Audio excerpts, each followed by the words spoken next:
সংবিধান বিশ্বাস খেয়ে ভারতবর্ষের আইন যদি চুন বাঁচিয়ে তুমি তোর মানে লামা তো মুখে বা চুনকে বাঁচিয়ে দিই বদিন বসে আন্দোলন কি তারপরে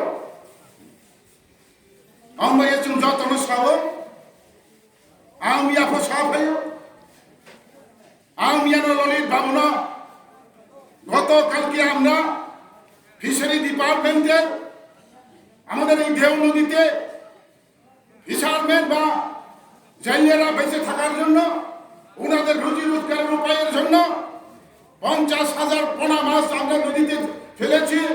তখন আমার সঙ্গে বর্তমান বামফ্রন্টের এমডিসি তথা 10 লাখ কাঞ্চনপুরে এমডিসি সম্মানিত আমাদের ললিত দেবনাথ মহোদয় উনি ছিলেন আমার সাথে। আমি তখন ওনাকে বলে দিচ্ছি কাকু, আমি কাকু ডাকি, বয়সের আমার অনেক বড় পিতামাতার সমান বয়স। আমি ওনাকে বলছি কাকু, সেদিন 4 তারিখের যে ঘটনাগুলা সেটা কিন্তু কাম্য নয়।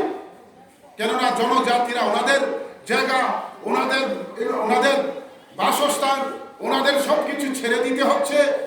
সেদিকে ভয় পেয়ে ওরা সরকারকে আবেদন করেছে। সেই আবেদনের প্রতি হিংসা করে আজকে উপজাতিরা উন্নয়ন চাচ্ছে না, উপজাতিরা ডেভেলপমেন্ট চাচ্ছে না। কাজেই আমরা এই ফেয়ারিং সেন্টার স্থাপন করতে হবে আমাদের উন্নয়নের জন্য। এই বলে যেটা ডেপুটেশন এসডিএম কে দিয়েছে, তা যারা ডেপুটেশন দিয়েছেন ওনারা হয়তো ভুল করেছেন, কিন্তু আমাদের এসডিএম